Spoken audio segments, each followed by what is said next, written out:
When the topic of Kickstarter-funded video games comes up, I typically think of 3 games. Mighty Number 9, inspired from the Mega Man franchise, Yooka-Laylee, inspired from Banjo-Kazooie, and of course Bloodstained, inspired from Castlevania's Symphony of the Night. The first 2 unfortunately put a bad name on Kickstarter-funded games. They didn't launch well, and in Mighty Number 9's case, a lot of people really just didn't like the game.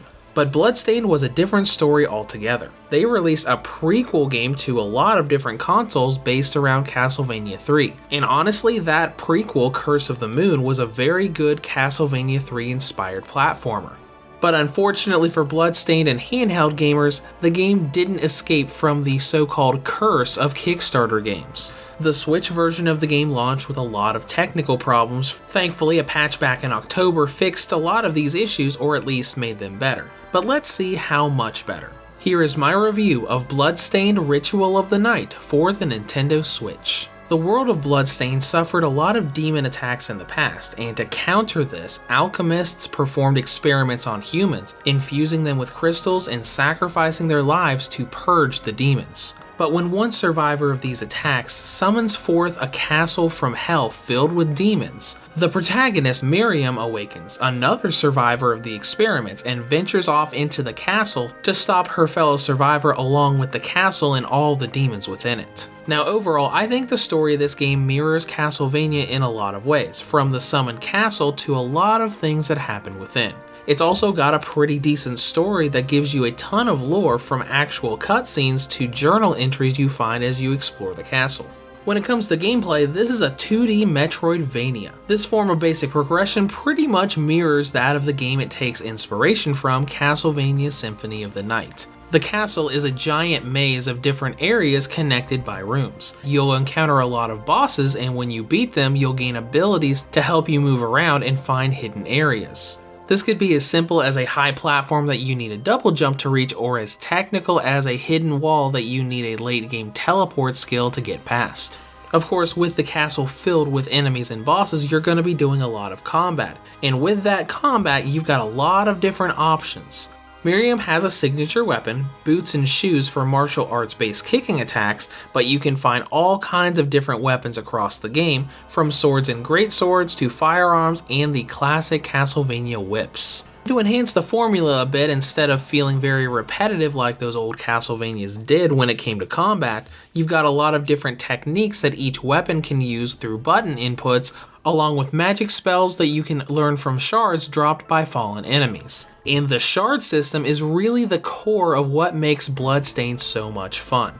You've got several different classes and types of shards that you can get, from magic spells that attack enemies to passive buffs like enhancing your proficiency with certain weapon types or raising your resistance to poison. Every enemy and boss in the game drops a shard, so a really big part of the game is collecting these shards to see what all you can do, even if it's just getting a certain familiar that will give you a little Easter egg when you go outside and sit down in front of a piano. It's also what gives you a lot of variety, because there are so many different builds that you can make with different shard combinations. I personally found myself using the True Arrow shard for ranged attacks for the majority of the game, along with the healing shard to let me hold down the R button and slowly heal while I dodged boss attacks for a little bit. And that grinding aspect also goes into materials and the crafting system. You can find a lot of equipment and recipes around the game through treasure chests, but a lot of the better items and weapons are made by using those recipes to combine materials back at your little base of operations.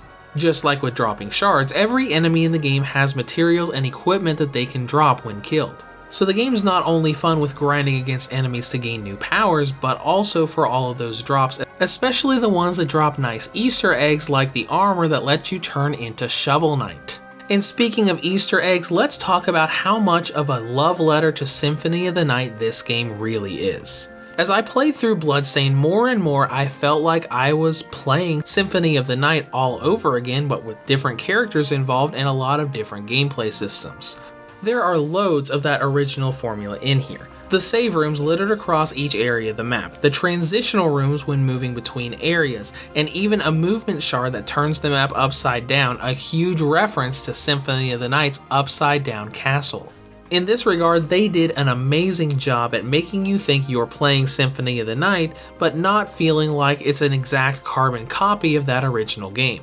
But one thing this game does have over Symphony of the Night is content and length. Even as a Metroidvania title, this is a pretty lengthy game. As I went through it, I went for the true ending, and after reaching the final boss and crafting some of the late game equipment I really wanted, I'd spent around 15 hours of the game, not counting the probably 2 or 3 hours I spent grinding and dying against Millionaire's Bane to get a certain material I needed.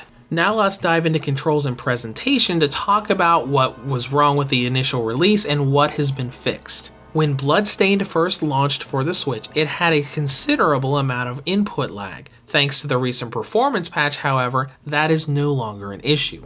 Now, presentation. The initial launch of the game had really blurry models and blurry backgrounds. Now with the patch, it is a little bit better, but it's not perfect. The backgrounds look pretty good, but the character models in and out of cutscenes still have a lot of blur to them. When it comes to performance, we're pretty much in the same boat. There are some areas that still cause substantial slowdown and a few bosses, particularly late game bosses, that will cause the game to freeze for several seconds in a row that can really throw off your synergy when fighting. So it's definitely better than it was, but it's still got problems.